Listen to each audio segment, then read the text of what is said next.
Look, we're stuck in the system, we can't get out. It's time for a change, stop running your mouth. I'm looking for words, but I can't get it out. Look for the light, but the sun blotted out. Hold on, let me hop on the beat. Cause social injustice and prisoner mindset is something we gotta defeat. We idle these hoes and wear all these clothes with shoes that can't be creased. Steady looking for substance and change, but we searching all up in these streets.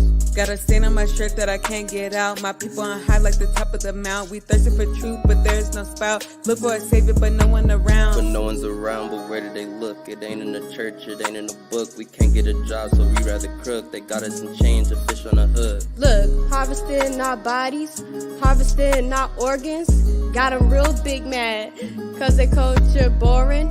Pimping the poor, Jim Crow at the door. Selling our souls, our daughters a whore. I wanna give in, can't take it no more. Don't wanna believe our people are more. We swept our cup when we look at decline. We got a new bottle, it's filled with...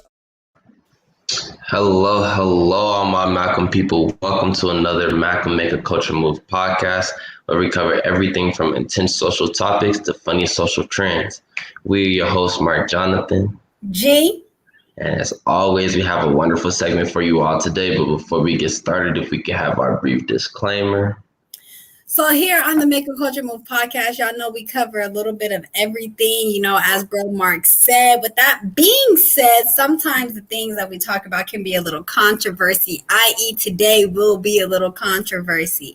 And we just ask that if something said here makes you feel some type of way, before you jump down our neck, evaluate that. And then hit us up in the inbox and we could talk about it. You feel me? We could bring you on if that's what you want to do. We love bringing people on. So you feel me? But with that being said, check in with me. What's up, Mark? How you feeling? He thought he was grown. He thought he was grown. He went to Cancun. I did think I was grown, and turns out I cannot hang with the big dogs. I ain't even gonna lie. Cancun was amazing, very hot. Very beautiful as far as the scenery, the women, the whole nine. It was crazy, man. I had a lot of fun, though. Definitely, if you got the chance to go, I recommend it. You feel me? It was a good chance for me to brush up on my Spanish, have fun with my friends. Yeah, I had a good time. How you feeling, G? That's dope. I'm feeling good. You feel me? It's Friday. I got a job. I'm glad to be here. You feel me? And I got a lot of shit to do. So you feel me? I'm glad. I'm blessed. I'm alive. So yeah. So with that being said, you know, what's up with today? What's the word? What we got first? Boom. So it looked like we got Elijah. Oh, help me with the last name. Perkley. I'm going to go with Perkley. Okay. So, yes, we got Elijah Perkley. Again, we apologize if we are mispronouncing your name. But let me go ahead and share screen. But what's this about, G? What you got? So, y'all, this young man, this young brother, okay, he is out here doing big things. I mean, his mind is y'all, he's a genius. He's a young genius. Oh, here we go. Okay, so Mr. Elijah Perkley, go back up for me. The young black genius physics major at Stanford University. First of all, physics. Okay, first of all, physics, okay? Right. And then he's at Southern University. That is a HBCU. So Elijah Perkley, I apologize. The young black genius who at just 11 years old was accepted into Southern University on a full ride scholarship, has recently started his first full semester of classes at the Louisiana HBCU. Elijah, who was majoring in physics, couldn't be more than what does it say? More thrilled, I'm assuming. Yeah, okay. In his first week at Southern University, and he's already making a huge impression on campus. New York Live, y'all have to edit these before you just post them onto your you definitely gotta make sure you edit it. Yeah, so this young man right here, this beautiful, handsome young fella, is 11. Look at him. Look at him. Like, look at that suit. That shit clean. Mm-hmm. I'm here for it. Like, I was 11 years ago. Man. You feel me? So, and definitely being at anybody's college university was not crossing my mind. So, Right. but That's a good point right there, G. Like, how do you even feel about like the whole attending a university like super early as our brother Elijah? It definitely, like some people are forced to grow up because of their home situations. You feel me? Maybe it's only one parent or, whatever reason that they're forced to grow up early. And it kind of takes away a piece of their innocence in childhood. I think stuff like this kind of does that same thing because although you are, academically there, socially, you're still an 11-year-old. Like you're around other 11-year-olds that can, like on the academic level, bruh, they're not keeping up with you. Like they're not keeping up with you. You feel me? Like the average 11-year-old is not going to be able to keep up with Elijah. But on a social level, for his innocence, he needs to be able to be around other 11, 12, 13-year-olds just for that social reason, because that alone plays a big role into your adulthood.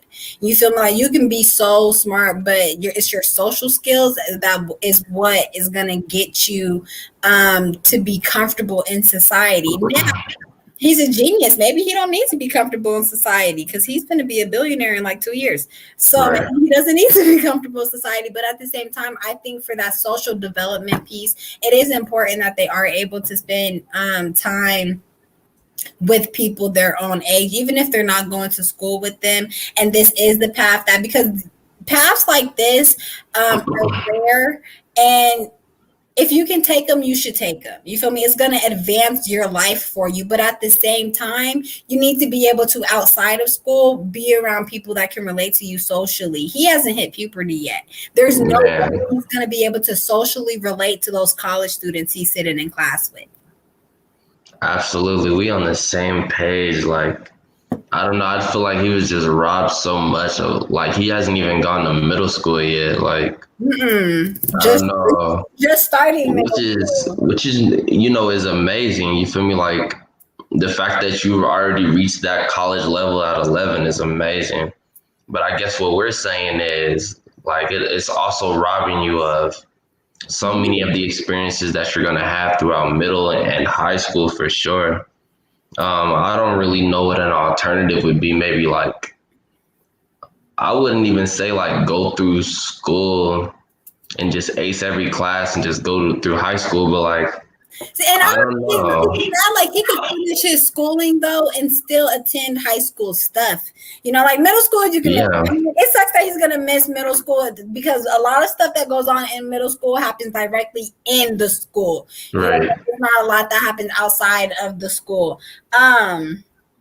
As far as high school, though, if he still wants to participate in some things because of his age, he will be able to, even though he's not a student. Because of his age, he'll be able to. Like, with prom, to invite somebody that doesn't go to the school to your prom, they have to be within a certain age limit. So he'll still be able to attend stuff like that if that's what he desires. And I highly suggest do that stuff if you can. Like if you absolutely can, you find you a little shorty in your age when you get there, you feel me, and have those experiences. If you can go to high school football games and stuff like that, like still try to have a connection with the kids in your home area so that when they go to high school, you feel me, you can still be a friend. It's one thing to be smarter than everybody, but still you be a friend, like because you're gonna need that when you become an adult. Absolutely. But nonetheless, kudos to you, Elijah. Best of luck to you. We know you're gonna be billionaire before you're 18. You feel me? We are very proud. Hey, snaps all around. Very proud. I know your parents are so proud of you. Absolutely. Shout out to your parents. Definitely. Absolutely. And you an attending a HBCU, so you know I got no complaints. None. You feel me? I ain't I got got no nothing. Do your complaints. thing. Do your thing, baby boy. Just have fun. Have fun. Absolutely. Now, are we doing Tracy McKinney? I could have swore I Put it in there. I could have swore I created a banner for her though. I don't know. Yeah. I'll start talking about it. Just create a banner for it real quick. Got you. Let me make sure I spelled the name correct. This beautiful lady here, Miss Tracy Mckinney. One second, y'all. Everything's being a little slow. So she is behind the first ever event series to address colorism and division in Black culture. Which is huge because we talk about that often, how colorism is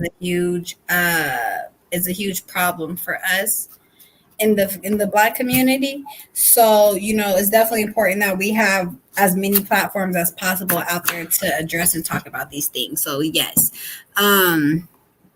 Yes. Meet the woman behind the first ever event series to address colorism and division in Black culture. So Tracy McKinney is the founder of Colorism No More, the first ever event series that will directly address colorism and division in African American culture.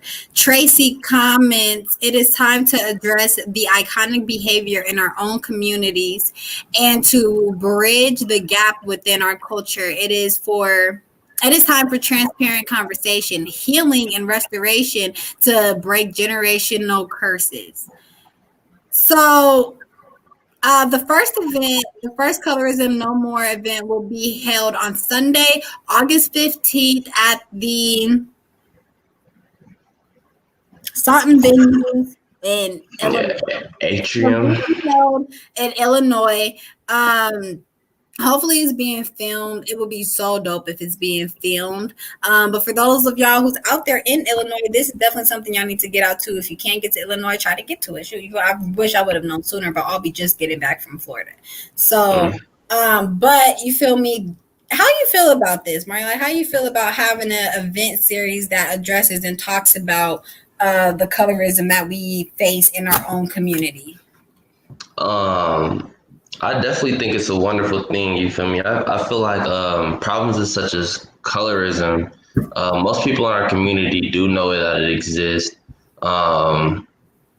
Even in like slight instances where like, you know, people prefer light skin over dark skin or vice versa, whatever the case may be. And ultimately, I feel like it all stems back from when we were separated from our skin as far as slavery goes. You feel me? Like the house Negroes, field Negroes, whatever the case may be. And those same presidents have stayed true to this day. You feel me? It's just now instead of slavery, it's a popularity contest. Like in that video we watched like a month ago or so. Yeah. With the Rick Ross person and how he chose the light-skinned girl over the dark-skinned, even though the dark-skinned girl was way better. More talent. Yeah, honestly. So, you know, there's definitely some colorism going on, and you feel me? Anything that helps bring that to light, but not only address the problem, but also address solutions is a dope thing. Absolutely. My viewers, my bad y'all. I'm cooking. I ain't ate nothing in like 2 days. When I say I'm starving, like living by yourself is really hard because you got to remember to do shit like this. Eat. You feel me? Like, boy.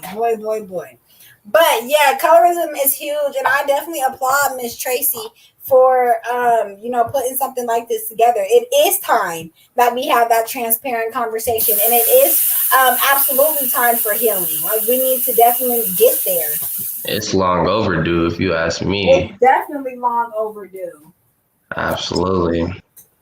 You feel me? I just hope this doesn't reach any criticism like what we talked about our last podcast with the woman that created math for only Black people. Yeah. I hope this doesn't reach any criticism from our Caucasian counterparts, Exactly. because Exactly. they really can't relate to this. Like, Nope. This is a us thing. yeah, this is literally black people. So I hope this reaches no criticism. And for that matter, I hope this doesn't reach criticism from our White people. people, exactly, because we critique ourselves the hardest, and it's Mhm. crazy. I was just you can close out of her article, bit bro. Heard you. But I was just I was talking to God this morning, and I was saying how like I have a really big thing. I have a beautiful family, like on both my mother's and my father's side of the family. Like there's beautiful women, beautiful men. Like I just have a beautiful family, So my biggest fear is having ugly kids. Like that is a huge fear of mine. Y'all just don't understand. And so I was talking to God this morning, and he just told me, he was like, "Well, why you always forget that I created everybody in my image?" And it hit me, because he says that, you feel me? Like we are all created in his image, which means in a way, shape, or form, some type of way we look like him. And I was just saying how, absolutely, just if we put more time into others than you do others, but it made me realize, because I was thinking, because like I kind of have a type when it comes to dudes, and like God told me, he was like, no, you don't. And he kind of like played for me the dudes that I've been attracted to throughout my lifetime, and I was like, dang, I really don't, because feature wise, none of them really look alike. Like there's a couple who may have favored each other, because black people, as we favor one another sometimes. But honestly, like I've been attracted to the light skin, I've been attracted to the dark, I've been attracted to the brown and the caramel, and all the different shades of black I have been attracted to, and I just think for me, every single shade of black, all of our different shades of black are so beautiful. And it's so hard in saying that, because even the albinos, they're black and they're beautiful, that it's just so beautiful. And it seems weird saying that albinos are beautiful, but I don't find all white people beautiful, but I find all black people gorgeous. Right. Like their features, something about them. Like I talked to this one dude when I lived in Louisiana, and to me, he was just like a work of art. Like his face had freckles and everything on it, but it was just like, there was something about it. I was like, damn, this man is beautiful. Like, it's weird, but black people, to me, we are beautiful. Our features, the way they come together, the way they make up, the way they make us all very different and unique. And I love how big our features are too, because it just kind of speaks to our big hearts and our big personalities, and just who we are as people. I love us. I really do love us. And it really is time that we just stop the colorism and the division. Like we just need to love us, all of us. Like all of us, we just need to love all shades of black people, because at the end of the day, we are all created in his image, and we are beautiful. We are. Absolutely. Not 100%. I couldn't have said it any better. But we're going to go ahead, segue one time. Boom. I already know. I'm pretty sure I seen you share it too, so I already know where we're going with this.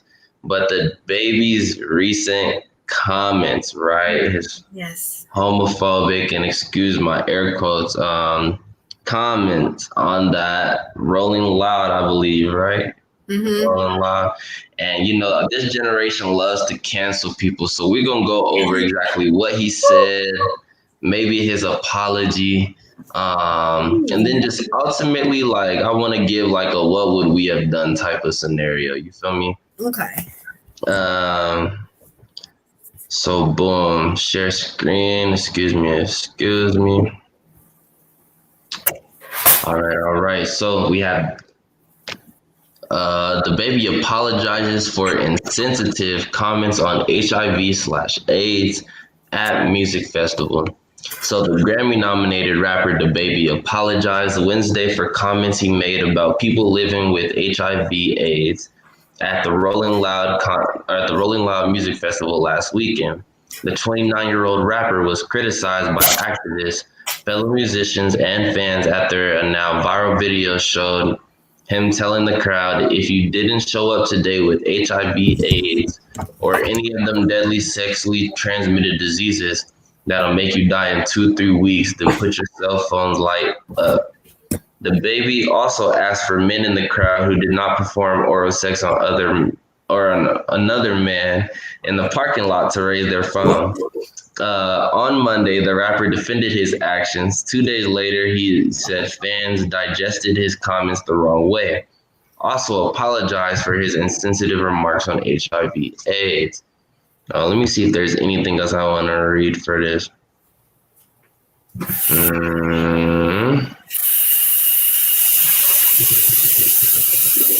Nah, I think that's pretty much it. I will read this last part, but the LGBT community, I ain't tripping on y'all. Do you? Y'all business is y'all business. All right. So I won't really say too much on this, you feel me? Because that LGBTQ community is crucial. Yeah, boy, they like we said, they quick to cancel. I will say, if I'm the baby, I have to know better than to associate the AIDS with the LGBTQ. Right. That's a lot of letters. The LGBTQ community. There we go. Yeah, I mean, initially when he just said, the showing up with AIDS, I didn't really see necessarily like too big of a problem with that. I think where the problem lies is when he followed it right up after talking about, and if you a dude and you didn't give a dude head or whatever else he said, like I feel like that's where the problem lies. But yeah, if I'm the baby, you feel me? I'll do my song, say thank you to the fans, and get off stage. Like, I think it's that simple. I'm right there with you, and Chris Brown said it. You feel me? Yeah. Do your show, thank the fans, and get off stage. It's that simple. You don't really have to say too much extra or anything like that. However, society does not give celebrities room for them to create their own fan base. True enough, we live in a world of different dynamics of people from all differences, but at the end of the day, celebrities are still human and they have preferences.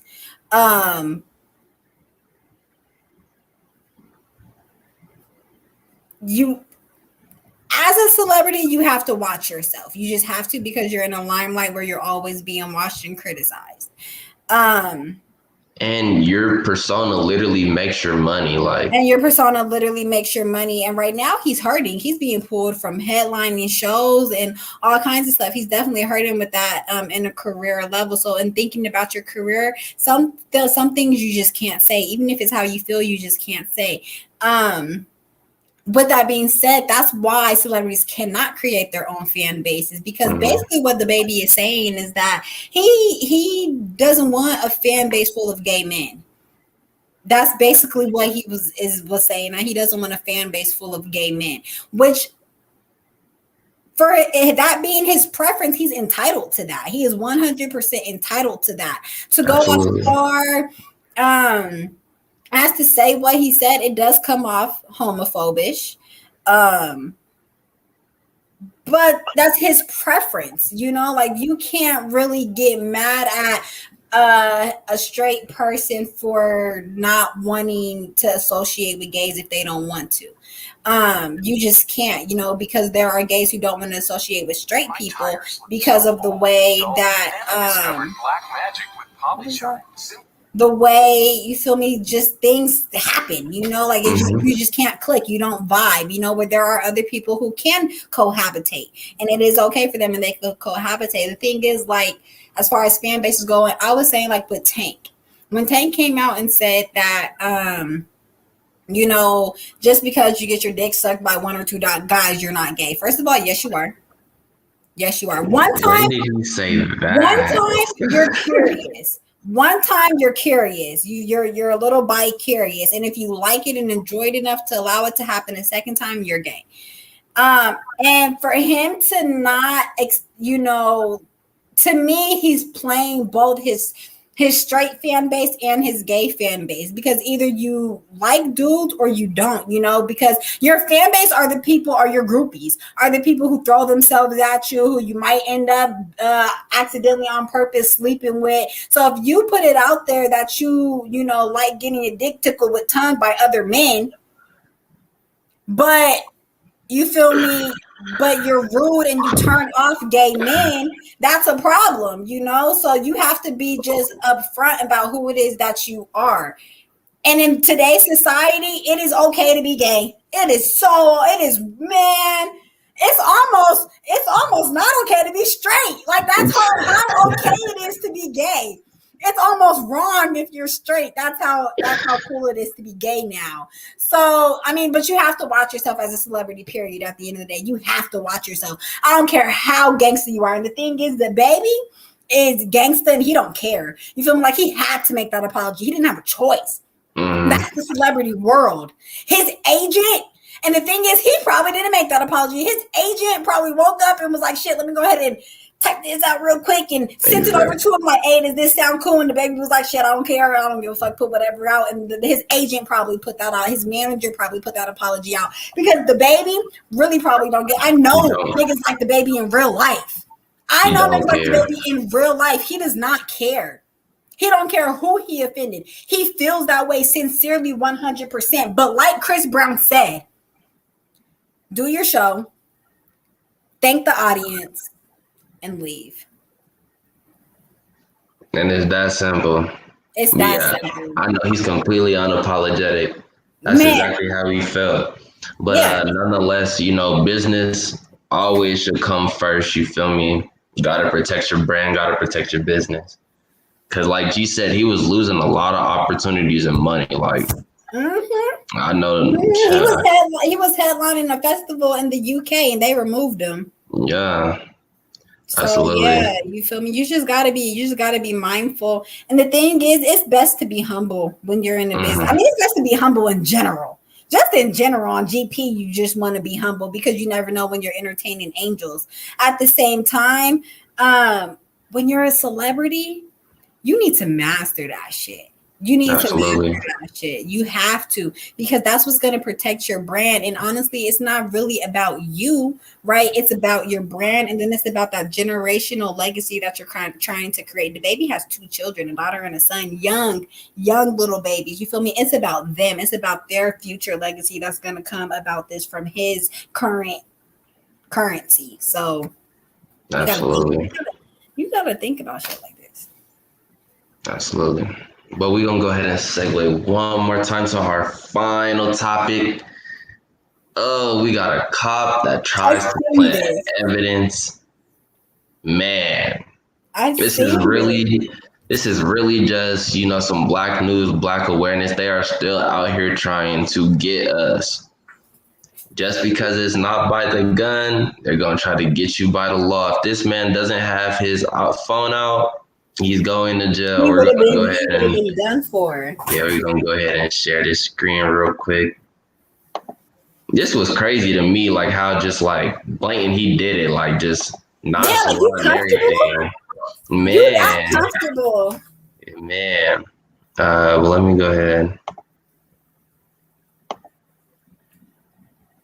Let me hide this. Hey, bro, what's that? What? That you just threw in here. What word? I got you on camera, bro. I got you on camera. We're all good. Hey, bro, you just threw that in here. Yeah. One more time. Hey, bro, what's that? What? That you just threw in here. What word? I got you on camera, bro. I got you on camera. We're all good. Hey, bro, you just threw that in here. Yeah. And the fact that he was for real gonna put on his evidence glove. Man, everything about it is just super suspect. And to me, that would make me question a whole lot of cases where it's like some just an obvious, like clear plain sight, like didn't even try to hide it. Like you mean to tell me there's just a bag of dope in my backseat and I know y'all about to pull me over?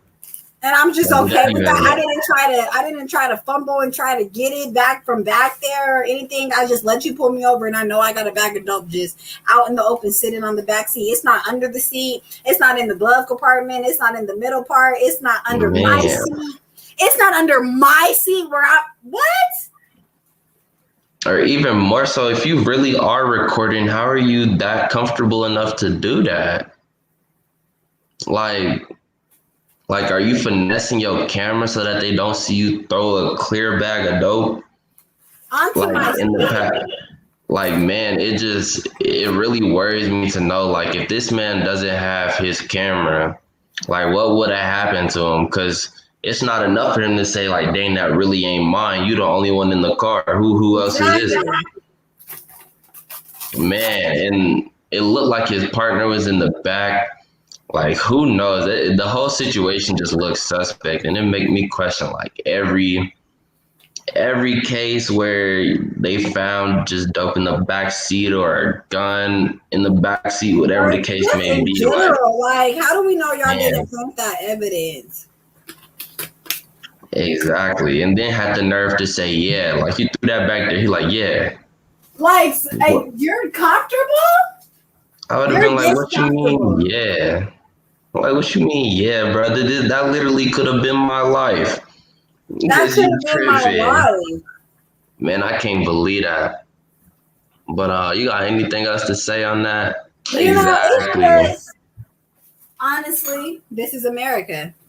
This is America. You feel me? It's the. I was just telling my mom the other day because, you know, I was just saying, to be an American, you got to be brutal. You got to be tough. You got to be a savage to be an American. Like they talk about, you know, the other countries and stuff, and they're bad. I'm not discrediting it. Trust me, they're bad. They're horrible. You feel me? We have a lot of riches here. We do. We absolutely do. At the end of the day, though, to survive being black in America, you have no choice but to be a savage, but you have to be so conspicuous about it. Because if you're just outlandishly a savage, you feel me, they're going to lock you up and throw away the key. So you got to be so unconspicuous about it that your savagery only comes out in times of need. You feel me? It's you have to be a secret threat to be black in America. If you don't have tough skin, you're not going to make it. You're not, because they're going to try to do everything in their power. Everything in their power to lock us up and throw away the key. Like Simone said, imagine how many of our black men have been set up by the police. By the police, by the people of this country who take an oath to protect and serve us. Not just white Americans, but all Americans. You took an oath to protect and serve this country and the people of your community. And you mean to tell me y'all are setting motherfuckers up? Proudly? Exactly. Proudly. Exactly. And you know, I've always said, like, cops and that whole, like, just federal program, they are the biggest gangsters known to man. Yeah. You feel me? I know a whole lot of gangsters, a whole lot of gangs. Nobody goes as hard as the people that are supposed to protect and serve us. Yeah. The feds are huge gangsters. They're the biggest criminals of America. I'm trying to tell you, you feel me? Like, me and my friends were talking about this when I was in Cancun. Like, Mexico has a very bad gun problem. Like, guns are illegal over there, right? And cocaine is illegal over here. How are they getting the guns and how are we getting the cocaine? There we go. I mean, if we're going to talk about it, let's talk about it. Like, right questions. Black people, exactly. Black people don't own airports and planes and ships and boats and all that stuff to transport back and forth. They have cocaine farms and fields in Mexico. Exactly. Where we gonna get that shit from? Are we not farming goats and cows? Y'all think we gonna farm cocaine? and we got an unlimited supply of guns, it only makes sense. It really only makes sense, but that's a whole nother issue for another day. Simone Renee, again, everything about the video validates the systematic oppression that our families constantly face simply from separating our families. Listen, this is crazy, man. If to me, it makes me question every other case that is any bit of similar like this. Like, but it's hard to go back and be like, okay, was this evidence planted? Was it not? Because these cameras are just being implemented. And even so, the man was supposedly recording too, and still was comfortable enough to throw a bag of dope in his backseat. So I don't even know how we would even go about that. But Todd, this will conclude today's podcast. You all good, G? I'm good. You feel me? It definitely it just goes to show that we still have work to do in the community, and not just in the community, but we still have work to do in America. Like we just do. We still have work to do in America, and we're gonna get there. The crazy thing is, it goes to show like we got work to do. Even though we had some highlights from today, it's still a lot of work we got to go through. A lot of our youth are growing up earlier than they should have to, regardless of the circumstance or situation. A lot of our youth are growing up way faster than they have to. And now that I'm 22, I understand why our elders push enjoying our youth so much, because you have way less youth years than you do adult years. You're way less than you are an adult. Once you become an adult, you're an adult forever. You feel me? But you only have those certain years to be a child. So in the Black community, we definitely need to make sure that we're making sure our youth are enjoying their childhood and that they can say that they really did enjoy being a child, a Black child at that.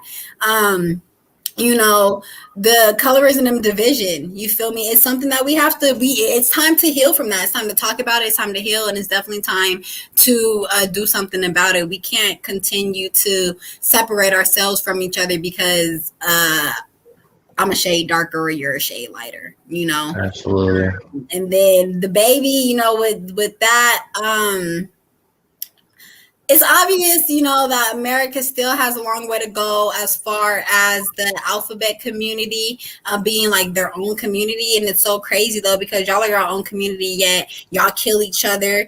Y'all have a huge racist community within the alphabet community, but y'all don't want to talk about that shit. You feel me? We only want to talk about how you guys feel so violated by everybody else in the world who's not accepting you, when honestly, nobody has to accept you. Who accepts us? Nobody has to accept you. You just want to be accepted. And I get that 100% because you should. You should have to be accepted. But if somebody doesn't, then oh well, fuck them. This is America. It's the world you live in. You're gonna have haters. So if somebody don't like you because you're attracted to the same sex or whatever your preference is, fuck them. Period. Fuck them. If y'all are so mad at the baby, fuck him. You feel me? Y'all will be a whole community of people that cancels him while he's still gonna have a fan base, because I'm not gonna stop supporting the baby. I'm not. I like bro. He's a huge entertainer. If you can do your part as an entertainer to entertain me, you feel me? He does his musical part and he performs on that stage, and his music videos are iconic because he actually does like the movie Thread music video. Nobody really does anymore. So the baby, you got my support. We're gonna work on the way you approach things. You feel me? You can approach things a little bit better, but it is what it is to the alphabet community. Fuck him if that's how y'all feel. Period. That's what y'all gotta take it to and leave it at. If that's how y'all feel, then that's how y'all feel. He's not gonna be the first, and he's not gonna be the last. Yeah. So period. And then with our last segment, you feel me? The cop plot and the evidence, you feel me? This is America. It happens. It's going to continue to happen. And that's the sad thing, that no matter how far we come, the system is still going to be pushed against us. And we're going to have to fight even harder. If he wasn't recording, and that was a thick little sack, you know what I mean? That wasn't like no 5 or nothing. That was a thing. I was like 20, 25. You feel me? That was thick. that was thick, and for cocaine, he was definitely gonna go down for that. You feel me? That was, and they looked like they was down south too. and So it looked like they was down south. They was not gonna give him any type of leniency at all. So thank God that he was, first of all, brave enough and smart enough to have out his phone, because even though you are allowed to, it is a part of our rights, cops will still intimidate you to not have your phone out when they are dealing with you. So definitely I'm glad that he was able to be in the situation where he recorded. Look at your link. I see you, Inches. But yes, we have some amazing stuff for y'all today. So yeah, absolutely. And shout out Elijah, you feel me? 11 years old, HBCU, we see you, my boy. Baby. But this will conclude our Make a Culture Move podcast. We like to encourage you all to like the Make a Chess Move page, our Make a Culture Move page. Check out our YouTube, our road to 200 subscribers. Check out our virtual artist storytelling. It is coming very soon. Check out our website at www.makeachessmove.org. And if you scroll all the way to the bottom, you will see a donations tab. Then make sure to go on to check out our Facebook, Instagram, Twitter, and Pinterest, or however you say that, at MACM 303. Definitely show love and support. Make sure you leave a like and comment. And yeah, cop some MACM apparel. Already. Till then, till next time, we appreciate y'all. Bye.